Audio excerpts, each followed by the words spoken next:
Sudan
video করতেছেন কেন?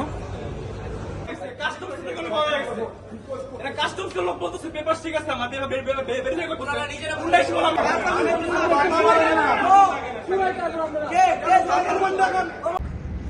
আমরা তো গাড়িগুলো পেয়েছি কোনো ব্যক্তি ছাড়া গাড়িটা পেয়েছি। তারপরে যখন আমরা অনুসন্ধান করলাম হোটেল কর্তৃপক্ষের কাছে এই গাড়িগুলো কাদের, তারা কোন রুট নম্বরে আছে, বেশ কিছু ছেলেপেলে আমাদের সামনে এসে জড়ো হওয়ার পরে তারা এই যে নামগুলো আমি 3টা নাম মেনশন করলাম, তারা স্বীকার করছে এই গাড়িটি আমার, ওইভাবেই আমরা কিন্তু মেনশন করেছি, সাথে তার ড্রাইভার আছে। এর বাইরে আর বাকি কারণটা ফাদার্স নেমটা জন্ম নিবন্ধন যে নাম্বারটা দিয়েছে ওটা দেখে আমরা সবকিছু বের করে ফেলবো, তার আসল প্রকৃত এই। হ্যালো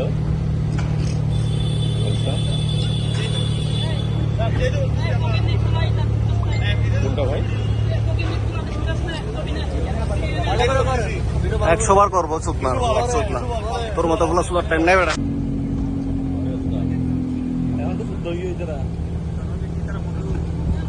এ ভাইয়া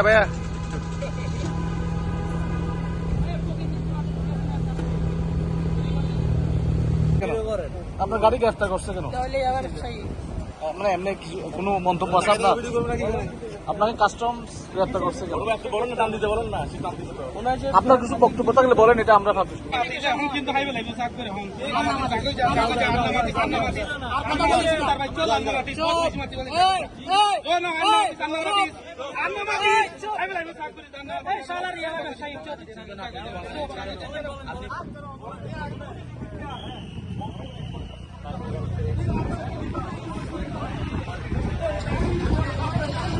বিশেষজ্ঞ না আমি বিশেষজ্ঞ না। এখন তো বিভিন্ন ভেরিয়েশনের মূল্য, যেমন গতকালকে আমি এই প্রশ্নের সম্মুখীন হয়েছি যে বিএমডব্লিউ গাড়িতে দাম কত, এটা সিসির উপরে নির্ভর করে।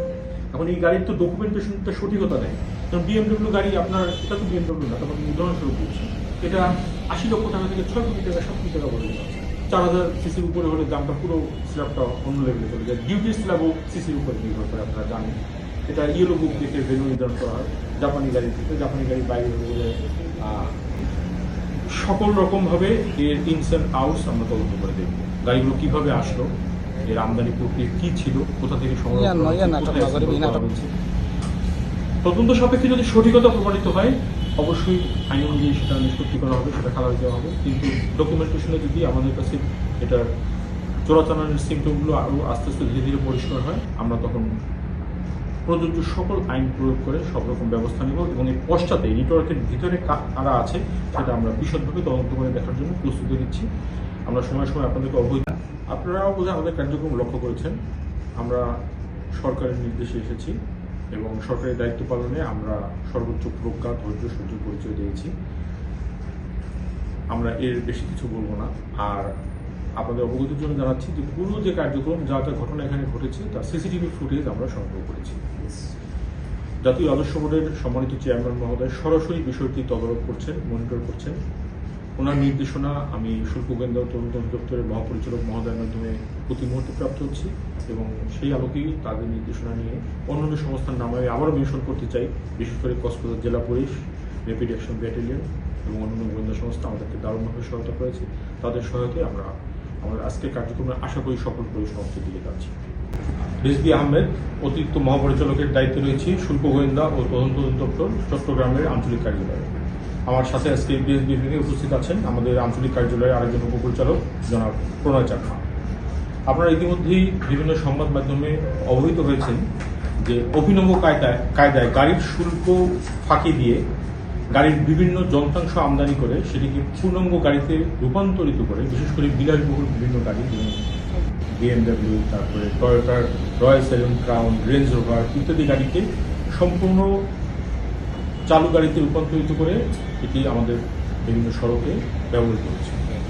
এটি সরকারের বিপুল পরিমাণে রাজস্ব ফাঁকি দেওয়ার, কাস্টমস কর্তৃপক্ষকে প্রতারণা করার একটি অভিনব কৌশল, যা আমাদের মাধ্যমে উদ্ঘাটিত হয়েছে গত 27 আগস্ট। বিভিন্ন নির্ভরযোগ্য মাধ্যমে আমরা তথ্যটি পাচ্ছিলাম। তবে একটু ব্যাকগ্রাউন্ডে যে আমাকে বলতে হবে, আপনারাও জানেন, তারপর আমি বলছি। 27 আগস্ট মংলা বন্দরে ইউজড কার পার্টস ঘোষণায় যে পণ্য চালানগুলো আমদানি হয় সেগুলো আমরা ইন্টেলিজেন্স প্রয়োগ করে যে দেখলাম যে এই পার্টসগুলো আসলে খুব সহজেই এটিকে সংযোজন করে অল্প সময়ের মধ্যে পূর্ণাঙ্গ গাড়িতে রূপান্তর করা সম্ভব। কাস্টমস ইন্টারন্যাশনাল রুলসের সাথে অ্যালাইনমেন্ট রেখেই চলে। General rules for the interpretation of the harmonized coding system, যেটা হচ্ছে আমার এসেনশিয়াল ক্যারেক্টারকে শো করে, অর্থাৎ একটা পণ্যর এই সকল কাস্টমস আইন অনুযায়ী আমার কাছে প্রথম ডিটেকশনের বিষয় হচ্ছে গুডস, পণ্যর সাথে গাড়িটির সাথে আমরা 3টা গাড়ির সাথেই আমরা 2জন করে ব্যক্তিকে শনাক্ত করেছি। একজন চালক, আমি যদি মেনশন করি ঢাকা মেট্রো গ, সর্বশেষ নাম্বারটা বলি, পুরো নাম্বারটা আমি না বললাম। 3-4-এর বহনকারী হচ্ছে মোহাম্মদ হাসিবুর রহমান সিনহা, জন্ম নিবন্ধন নাম্বারটা আমরা পেয়েছি। গাড়ি নং ঢাকা মেট্রো গ, সর্বশেষ নাম্বার হচ্ছে 38, এর বহনকারী মোহাম্মদ সাফিয়াত মাহমুদ, তার জন্ম নিবন্ধন নম্বর আমরা পেয়েছি। গাড়ি নং ঢাকা মেট্রো গ 39, এর বহনকারী মোহাম্মদ সারাফাত রহমান ইশাক, তার পাসপোর্ট নাম্বার আমরা পেয়েছি। তাদের সাথে চালক রয়েছে। আর বাকি আরও বেশ কিছু লোক হয়তো এটার সাথে সংশ্লিষ্ট আছেন, তাদেরকে আমরা এই মুহূর্তে আইডেন্টিফাই করতে পারিনি। আমরা আমাদের এই পুরো কার্যক্রমের হোটেলের সিসিটিভি ফুটেজ আমরা সংগ্রহ করেছি। বাকি আরও যদি ডিটেলস কোনো বিদেশি নাগরিক বা কোনো ব্যক্তি সম্পর্কে বলতে হয়, সেটা আসলে আমি তদন্ত করা ছাড়া, পুরোপুরি নিশ্চিত হওয়া ছাড়া, প্রমাণাদিকে আমি একটা জায়গায় এনে দাঁড় করানো ছাড়া আমি কোনো ব্যক্তি সম্পর্কে বলতে পারবো আমাদের চুক্তি ফাঁকি দিয়ে অফিসটা চালিয়ে আসছিল। আমরা এই বিষয়ে এই চালানগুলো ডিটেক্ট হওয়ার পর থেকে দারুণভাবে সজাগ হই। আমাদের ইনফরমেশন এজেন্টগুলোকে আমরা বিভিন্ন পয়েন্টে সক্রিয় করি। সক্রিয় করার ফলে গতকালকে খুব চাঞ্চল্যকরভাবে চিটাগাংয়ের একটি আবাসিক এলাকায়, একটি আবাসিক ভবনের পার্কিং থেকে আমরা একটি পূর্ণাঙ্গ BMW গাড়ি উদ্ঘাটন করি, যেটির কোনো প্রপার ডকুমেন্টস, ইম্পোর্টেশনের ডকুমেন্টস, পারচেজ ডকুমেন্টস গাড়ির যারা হোল্ড করছিলেন তারা আমাদেরকে প্রদর্শন করতে পারেননি বিধায় গাড়িকে আমরা জব্দ করি। এর পরপরই আমাদের কাছে নানা নির্ভরযোগ্য সূত্রে খবর আসতে শুরু করে। সর্বশেষ আমরা খবর পেলাম যে কক্সবাজারের একজন ইয়াং ট্যুরিস্ট, তারা এরকম কিছু গাড়ি নিয়ে হোটেল ওশেন প্যারাডাইজে অবস্থান করছে। এই তৎক্ষণাৎ আমরা আমাদের টিম নিয়ে চট্টগ্রাম থেকে কক্সবাজারের উদ্দেশ্যে মুভ করে রাত 4টা-5টার দিকে এখানে এসে উপস্থিত হই। উপস্থিত হয়ে আমরা যখন নিশ্চিত হলাম হ্যাঁ গাড়িগুলো এখানে আছে এবং আমাদের তথ্যের সাথে মিলে যাচ্ছে, তখন আমরা তাদেরকে প্রাথমিক প্রমাণাদি দেওয়ার জন্য বললাম, যেহেতু সময়টা একটা খুবই ক্রিটিক্যাল, কারণ তার কাছে ডকুমেন্টস নাই, অনেকগুলো দুটো গাড়িতে নম্বর প্লেটই ছিল না। তারা বললো যে রেজিস্ট্রেশন ফর্ম করছে। সাধারণত আপনারা জানেন যখন রেজিস্ট্রেশন প্রক্রিয়া থাকে তখন তার কাছে ডকুমেন্টস থাকে এবং অ্যাপ্লাই করে সেখানে কিছু সন্দেহ মাত্রা আমাদের পেয়ে গেল। এরপরে সকালবেলা আমরা